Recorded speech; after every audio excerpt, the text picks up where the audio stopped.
Greetings, it is I, Alexi Toliopoulos, the host of The Last Video Store, the program you have just tuned into. And this program is all about talking to interesting people about their favorite films. Today on the show, we're talking to Danny Boos of the DUNE RATS. If you don't know the DUNE RATS, this will be quite an introduction for you.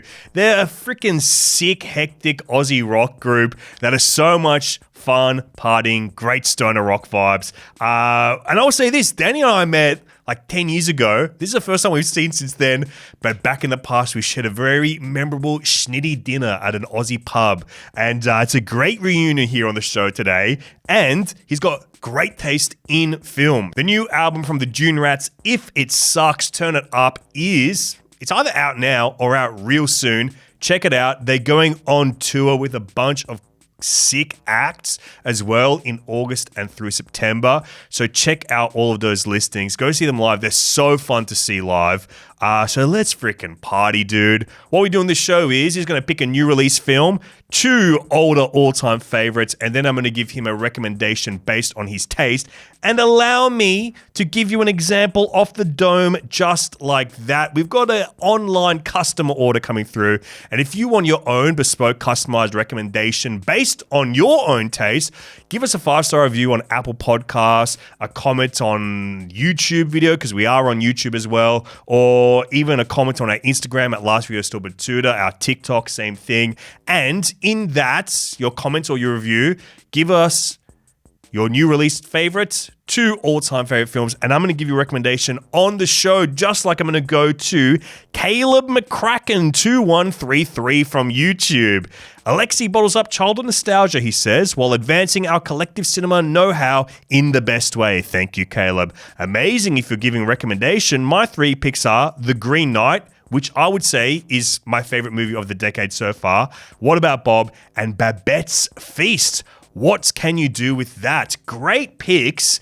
And like I said, The Green Knight is my favorite movie of the decade so far by director David Lowery. And here is a cool plug. On the 24th of August at the Melbourne International Film Festival, I am in conversation live with the director of The Green Knight, David Lowery. There are tickets available. I'll put them in the show notes so you can click straight through.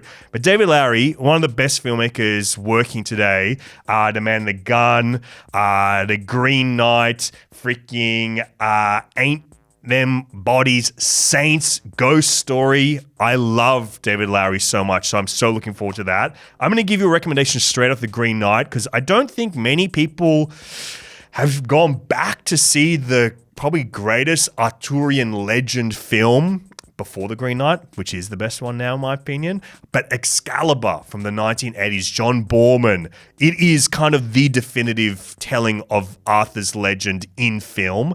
I absolutely love it, and it's clearly an inspiration on The Green Knight and probably every other Arthurian film that's come out since it came out, but that is a huge one, Excalibur. If you've never seen it, one of the great fantasy epics.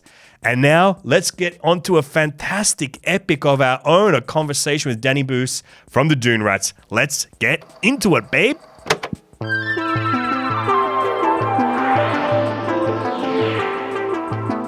Last Video Store.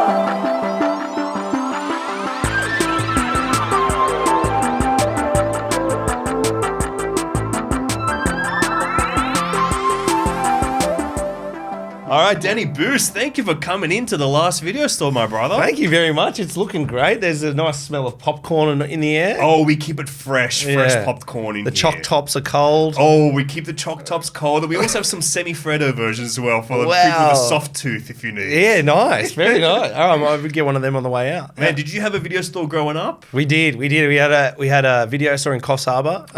Video north. Easy. It was a video. I don't know if I can plug other video stores. You can absolutely plug them. Yeah. They're not benefiting from the plug these days, so we'll allow it. Yeah, Video Easy. It was actually funny. It had a I don't know if any of your ones when you were growing up had it, but they had it was like Macca's where they had a play pit. So I've never seen that before. It was that you're breaking your territory. So you would show. you would take your kid into there, which our parents would do. They'd just open the gate and you would play for 20 minutes while your parents or minder. That makes me sound like a dog. Yeah, but, you got a minder. Yeah. The guy that walks you 3 times a day. Yeah. He would take me there, and you would peruse. You'd start with the new releases, work all the way to the weeklies, and then usually, which was my favorite section, was the Jean-Claude Van Damme section. Where, the JCVD DVDs. Yeah, where there was Bloodsport, Double Team, all those things. Kickboxer. Wow. Yeah, of course. Yeah. Wow. The Holy Trinity. Yeah, he had a real. He was so multifaceted. Yeah, if there was a film that was a fight tournament style, you got to get JCVD in there. Even if it had nothing to do with fighting and he was in it, he'd fly kick someone. Absolutely. I love JCVD where they always give you a little bit of an explanation of why he is the way he is. Yeah. He's like, I grew up in a French orphanage in Hong Kong, so that's why I'm this way. Yeah. Oh my God, there's an ad block pop up when he hits the shit out of me.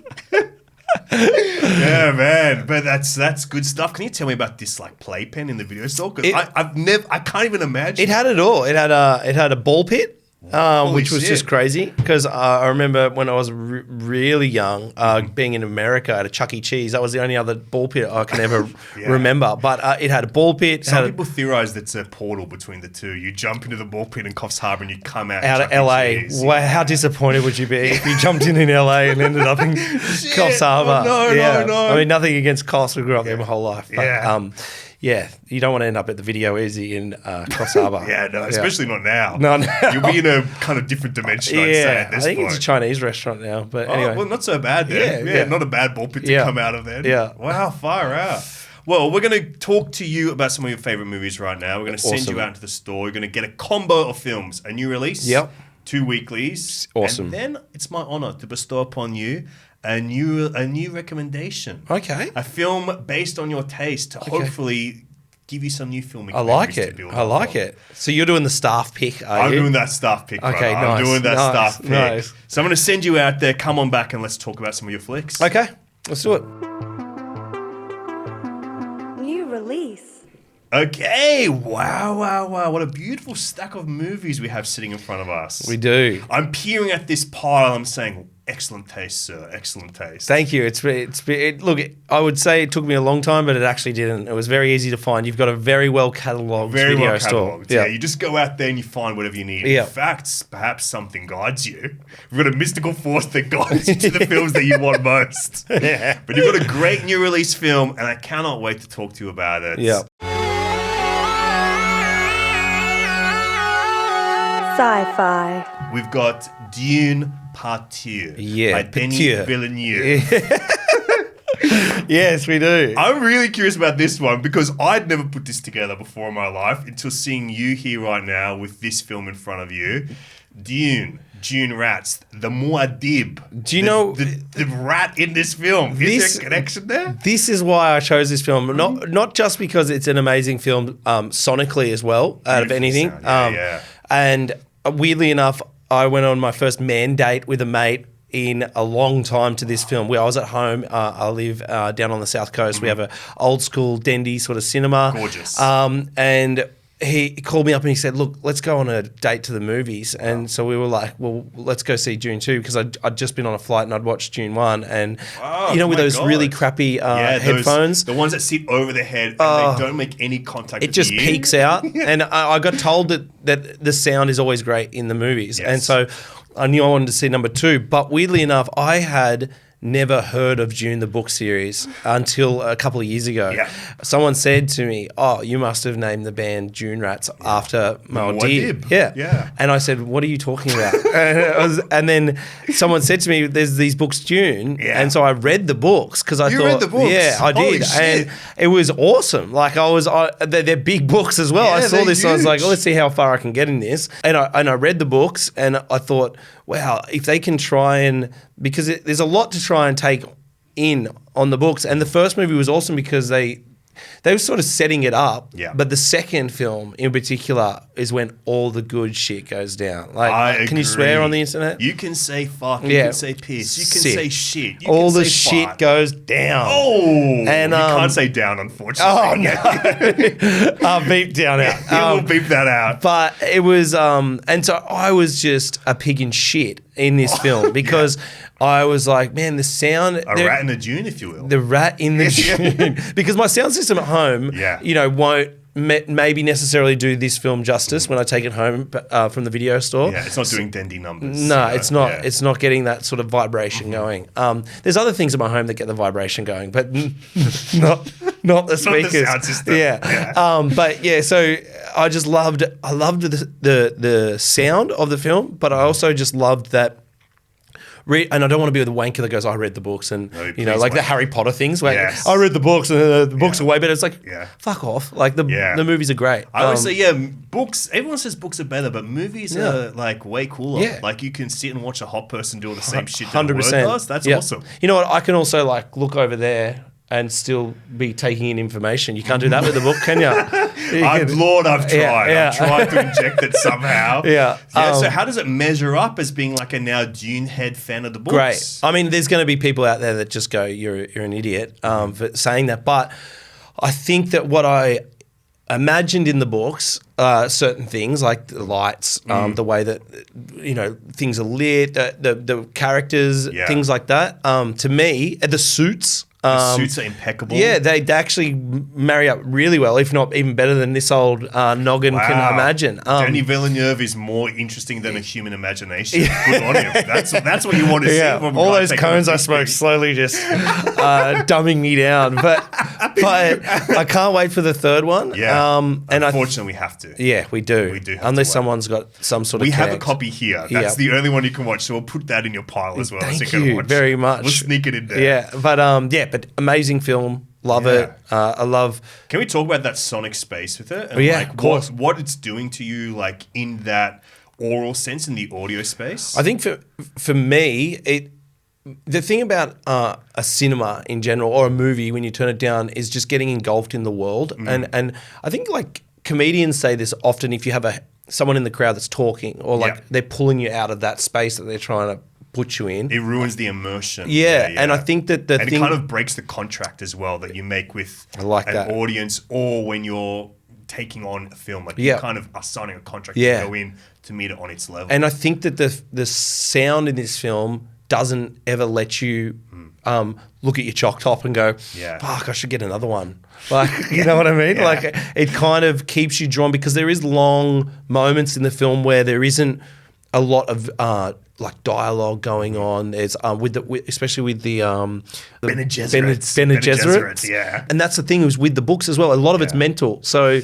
I was like, how are they going to keep it entertaining, keep it stimulating through all the mental stuff that goes on? And I think these films do a really fantastic job of translating the sillier elements of a book to make them feel, to not break that immersion that you're talking about. Like the idea of the voice, where it's like he speaks in a strange voice to do those commands. You feel that power, like you feel that vibration, and that stops it from being silly, and you buy it, and you think it's real, and you think it's serious. I think that the vibration, that word you said, is exactly. I didn't know.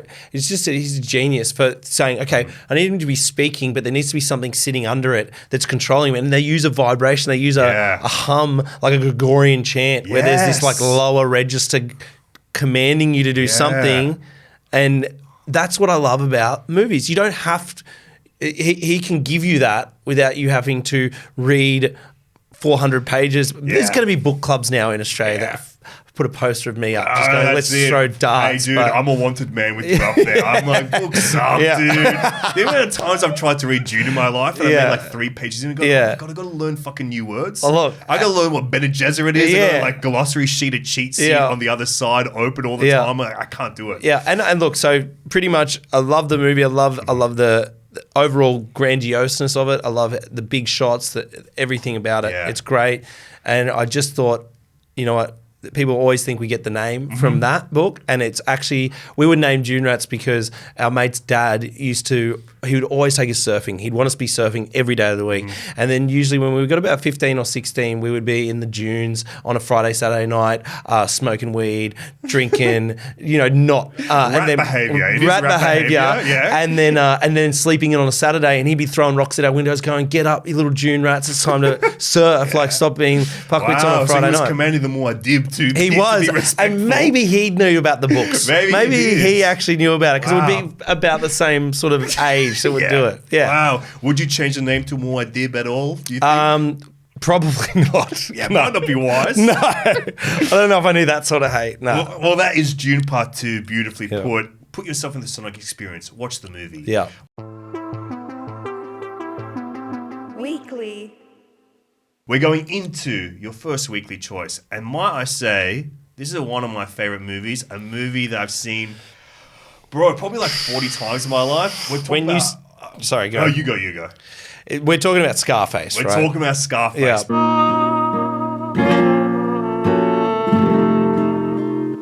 Crime.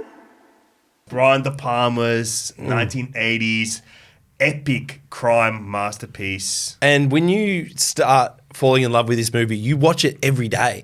That's what's weird. It was the first movie of my life where I would watch it, and then the next day I watch it, and the next day I watch it, and you know, you look at a lot of hip hop interviews, and every hip hop artist goes Scarface. It changed culture. Yeah. Like, can you think of a movie that has literally shaped culture Yeah. the way that film has?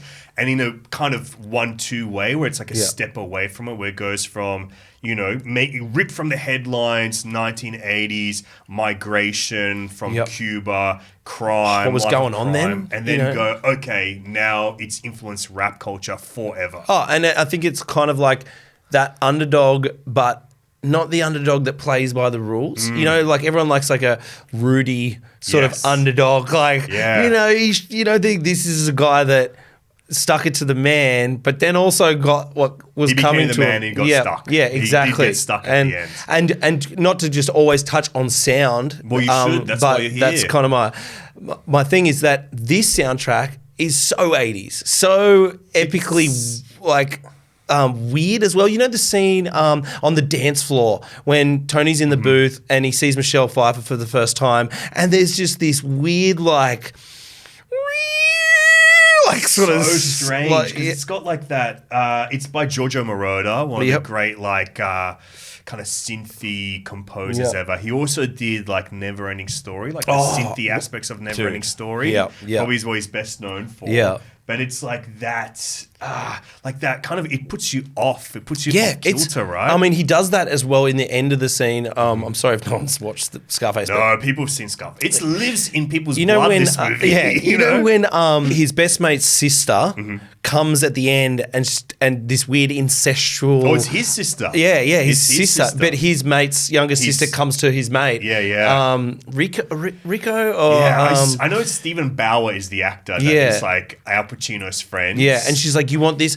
The music behind that scene is so off-putting and weird, and it shows that there's heaps of wobbles going on and stuff's just going whack. I love the way you talk about sound because, you know, that's 50% of a film is its sound. Yeah. And I think a lot of the time sound is, and especially in this film, can either be used as a way to tell the emotional story, to the way to allow you to feel those feelings. You can either do that by being on the nose or by being in juxtaposition. Yeah. And I think this is a film that alternates between being on the nose, like lead you how to feel, or juxtaposing it with sound as well. And it sticks out. It really goes... I know you're paying attention to the movie, but bang, here's like this feeling we want you to feel through sound. There's just quickly, because it is, I've always thought when you're watching movies, like, you know, sometimes you just don't even notice it because they've done such a good job at putting the sound in and sitting it there and not sticking out. And Trials, who's in AB Original, he's a good mate of ours. Yeah. He does it every now and then, scoring for films and series. And me personally just reckons, you know, how hard can it be? Then I see what he does and I see in film, and you try and think it is so hard to try and fit that stuff in with what the director's trying to do. I just mad to make respect. it a holistic experience. Make it all to be part of one whole. Yeah. But also off the sound, the gore of this film is amazing. Like that sequence, because I mean, you know, I saw this quite young. I would have been like maybe 13 or something seeing this movie.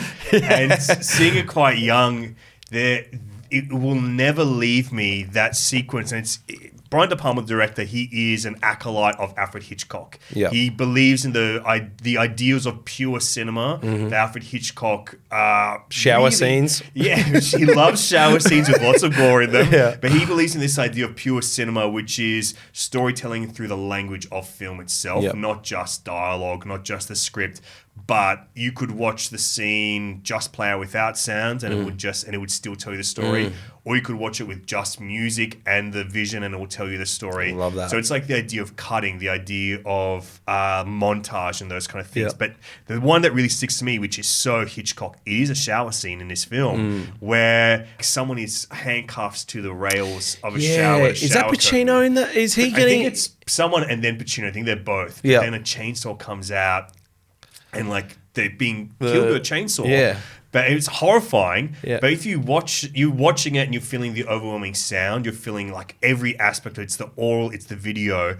But on a technical level, you see almost nothing. You see like an eye roll back in the head. You see a chainsaw rev up. You see it come towards someone, and you see some blood splattering. But you don't see any of the actual contact or the horrifying aspect of it. But seeing it as a 13-year-old, I'm like, I'm sickened to my stomach seeing it. And when I think about it, it's all of that aspect of pure cinema that De Palma's doing to go, this is how you need to feel. I'm going to tell you how to feel it through the power of film. And it's so cool because like then you're saying that, and then at the end scene, he just shows everything. Like he's kind of shown both of those things where obviously the most iconic "say hello to my little friend" sort of thing.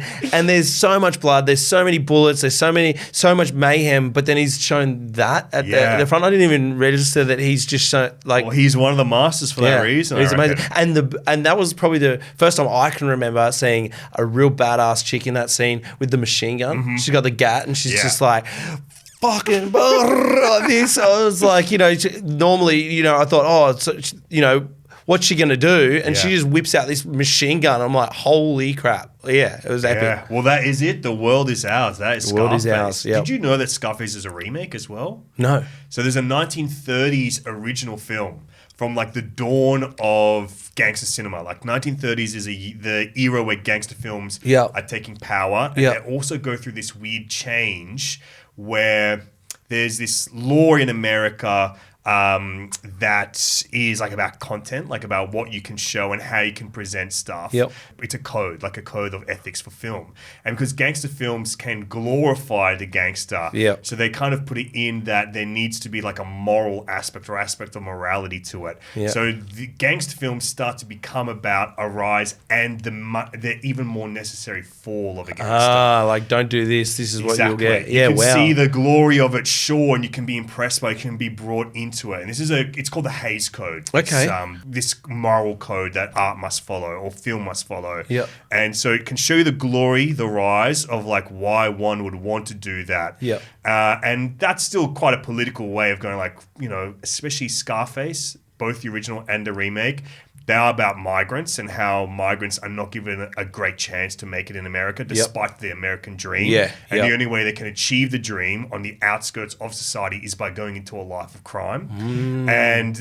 But they still need that comeuppance, which is that fall. And so you see gangster cinema change and take shape. That becomes a structure of gangster films.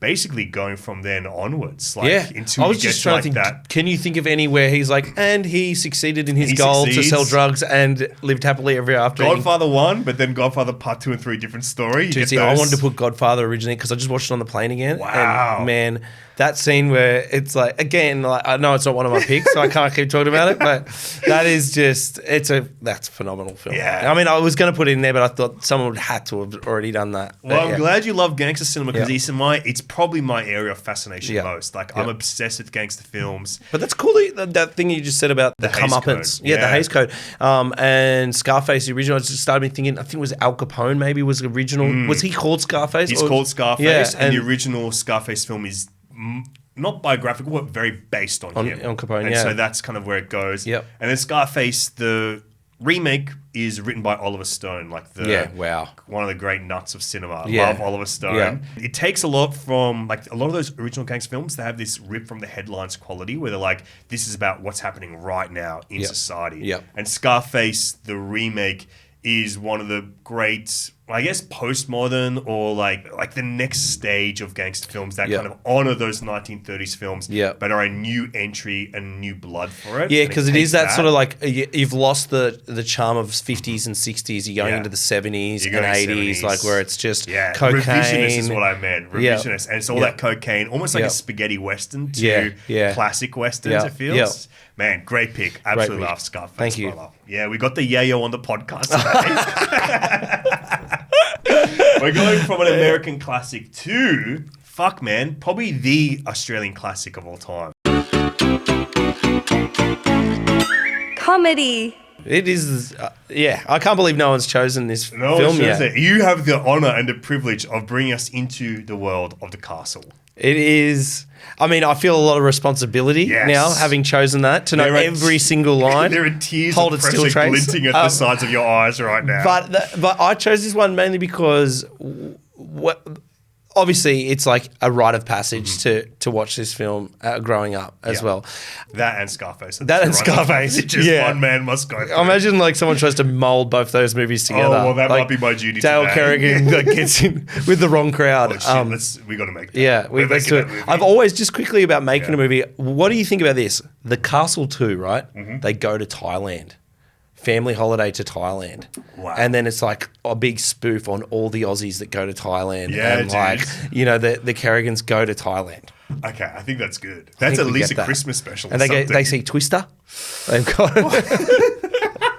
Sorry, we'll start. Sorry to go. But now you sold something in the room today. You sold something it's in the room. here as well, so I can come back to this, right? Exactly. You putting this out there, it's now on copyrighted. The shelf. It's on the shelf. It's on the shelf. Sick. But we were overseas touring, and this was a couple of years back, and we were really homesick because we've been away for about 7 months. We hadn't seen any of our family or friends. And I remember we were in the Midwest, and we were staying at a mate's house we toured with in Europe, and he's like, and we were in the middle of fucking America somewhere, and Joe was like, "Oh, I'm living here. Like, come stay at my house." And we were like, "Cool." We get there and we're just like, finally, because we were touring in an RV at the time, and he said, "Oh, look, have a shower, I made you dinner, and then we'll just sit down and we'll watch a movie." And we're like, cool. And then he said, "What movie should we watch?" And we said, "Have you ever seen The Castle?" And he's like, "Nah." And we're like, "Look, it's an Aussie film. You got to watch The Castle." Two things happened when we were watching that. One, I'm not going to name the band member to shame him, but I saw one of our band members cry because he was so homesick, and he was just seeing all this, the family, the Australia. Oh, dude, there's just like, what do you call that? And it's like, mashed potato, like, no, just all of it. And I was like, "You crying, dude?" He's like, "Man, I miss home so much, and this is just such a nostalgic film." The other thing was, our mate just didn't even everything just went over his head. We were like pissing ourselves laughing. And it just made me go, this is such an iconic Aussie film that just doesn't register. You can't translate. And that's why I just had to put it into our pick, just so that hopefully the overseas viewers will watch it and they'll get a little bit of bit of Aussie. I always wonder, does it translate? Do you know the story of like when they did try to release it in America, they had to overdub some lines of dialogue. No. So when they say "Hey, hey, it's Saturday" in the movie, they reference "Hey, hey, it's Saturday." They dubbed it to be America's Funniest Home Videos, or they just called it Funniest Home Videos or something. No. Yeah. And then they changed Rissole into Meatloaf.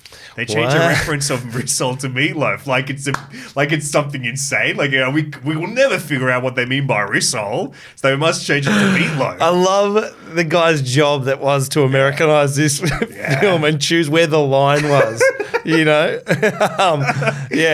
way, I mean, I'm sure the people that had monetary involvement in the film wanted it to blow up in America, but I'm glad that that's our little slice of heaven. It's our precious gem, right? Yeah, a little slice of heaven. Our little Bonnie Doon. Our little Bonnie Doon. Yeah, but it's just, it's one of those films I also hadn't seen it for years, like maybe 2 decades. Yeah. I also recently revisited it maybe a couple of years ago. Yeah. And you kind of have this idea in your head to go, there's no way it can live up to, one, my memories of it, and two, its cultural standing, like what its legacy is of it being the classic film, and a film that, to a degree, and its legacy epitomizes an Australian sense of humor and an Australian identity. Yep. Then you watch it and you go, fuck, fuck me dead. Yeah, it's deep. So funny. Yeah. It's so deep in its kind of metaphorical take Yeah. on what it's speaking to at its time, Yeah. like Marbo. It's Yeah.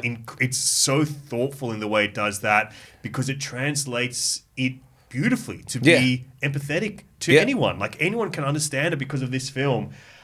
And it feels like it was so on the cutting edge of like what independent film was like in the 1990s in a world sense, but especially in Australia to just go, we've got this really intricate kind of sensibility of like this humor and this language that it's communicating with. Yeah, I think we're always for the battler, like, you know, and we just want to see the battler get what he deserves, like get what he should have. Yeah. And I just think that they've set this up, the actors in it, just Curry and just the way that Eric Bana, he's playing Greek guy now. I like that. Dude, and people just like forget how funny Eric Bana is and how he started. You know, he was a comedian, man. And it's crazy. It's sick. You know, I imagine now American audiences going, oh my God, that's Eric Banner. Like, this guy can be funny. Yeah. I was like, man, one day I hope he comes back and does a stand-up tour in Australia. That's well, he's going to appear in the Castle too, I hear. So, he's going to Thailand. Yeah. Also, he's picked up the tickets to the flight. He gets the dreads and everything. Okay, well, he's a kickboxer. What about that's a sequel? He goes for a Muay Thai. Oh, that's what he can. That's why they're going over. So Con can compete. He can compete. He can compete, dude. Wow, I think I know what we're doing for the next 6 months. Shit, dude. Pen to paper, bro. Yeah, it's a sequel to The Castle, but it's also a remake of Kickboxer. We want it to be a little bit like Bloodsport, where it's a tournament Van Damme fight. versus him. Yeah, that's it's a tournament Yeah. fight. But that's The Castle, one of the all-time greats. I'm so grateful you brought it in. Because I do think, like, you know, part of Australian culture is like we're spending years trying to recreate this exact feeling as well with what this is. And tough thing is, like, we make so few comedy films in Australia. Yeah. And it's just like, they were due a Newcastle, and I think you and I have got the idea Well, to and make I it. may not return this one and just get my fees so high that Video Easy closes down and I don't ever have to pay them. We're going to close the last video store as well. We're going down. I wouldn't do that to this lovely video store, though. It's I know. destined now. It's destined. Staff pick. All right, we have come to the time of the show where I'm going to take your choices of Dune Part 2 by Denis Villeneuve. We've got Scarface, we've got The Castle. I'm trying to concoct a staff pick recommendation for you, something in that space. I love this. Originally, I did think, I was like, oh, how do I go? What's in between Scarface and fucking The Castle? Yeah. And the only thing that came to mind is, have you ever seen The Boys, the Australian David Wenham film? No.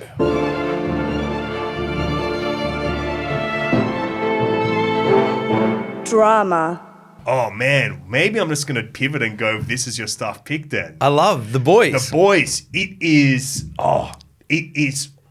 absolutely a response to The Castle, in my opinion. And I'm changing the staff pick on the fly. I'm doing it. This is it. It comes out the year after The Castle. Directed by a great Australian filmmaker, Rowan Woods. Stars David Wenham, Toni Collette, John Paulson, Anthony Hayes, the great Australian freaking character actor, Lynette Curran.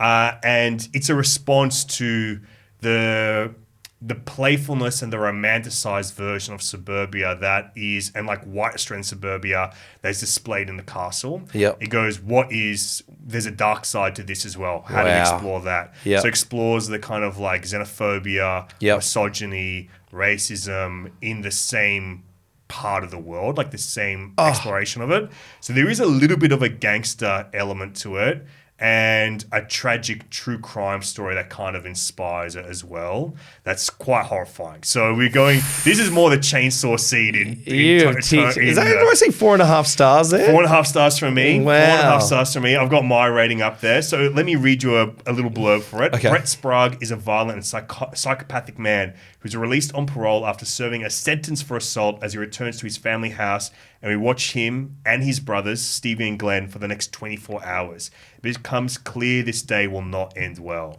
It kind of probably launches like what I like to call the bleakies, like the bleak period of Australian film, Nice. where everything's that kind of blue-coded cinema. That everything looks very blue, very dark. About like Two Hands-ish? Or Two Hands is like the playful cousin of The Boys. Okay, all right, cool, Two cool, Hands cool. is the fun cousin of The Boys. The Boys is dark. I mean, look at that image right there. Yeah. That's a sick wow. fuck. That actually looks like what we look like when we sit on the couch and smoke a bunch of bongs. That does look like a Dune Rats album cover right there. It's our latest press photo. That's a press photo for you guys. Man, because this is coming off the dome. I'll read you like what I wrote last time I saw this film. Okay, I'm a bit serious here. Here we go. Australian art is often obsessed with the idea of these male psychopaths. This is one of the few that brutally eviscerates the misogyny and toxic masculinity of these men without any sense of cinematic glorification. It's this unique cinematic language stemming from the traditions of social realism that build this into such a disturbing experience. Fuck, I'm pretty good at this shit. I mean, man, what? Send this off somewhere. This is good. Yeah, don't ever review our band because you'll cut it to pieces. If this is, go. Sorry. The verite shooting style gives us whole moments where the characters in a scene with power is nearly completely obscured or off screen entirely, yet their presence is felt throughout the entire house. Oof. Wow, fuck, man, I'm good at this shit. Yeah, but at least I'm a fan of you guys, so I wouldn't have Thank you. Oh, okay, please don't. Yeah. And then, write a review then, a good one like that. But good. I just copy and paste this. This will be my review for the next one. Coming at the arse end of the great Australian comedy genre cycle that began in the 90s, featuring significant works like The Castle that ennoble Australian suburbia, this feels like the necessary attack on the dirty chauvinism and bigotry that festers there. Love it, bro. Oh, man, thank you for that staff pick, dude. I'm impressed with myself right now. I'm impressed, and it was off the dome almost. I think I found the right man to write Castle 2. Okay, there we go. Castle 2, Kickboxer 2. Yeah. Together. But yeah, The Boys by Rowan Woods. Great movie. Yep. Dark. Not a fun watch. And I think of you as a very fun guy. So no, but I love a bit of post-tour blues set in. Okay. You sit down and watch something really dark. I would say next time you're on tour and you feel homesick, put this on and go, okay, let's stay for another few months. Yeah, I'm glad we're in Paris right now. We need something quite different to go there. Yeah. But man, thank you so much for Alexi, jumping on the show. Thank you very much. My pleasure. And again, the store, the smell, the vibe. The vibe. And yet we left the choc top out on the freezer for you, so now it's nice and soft. Thank you. But you've got the new album coming out right now. If It Sucks, Turn It Up. Yeah.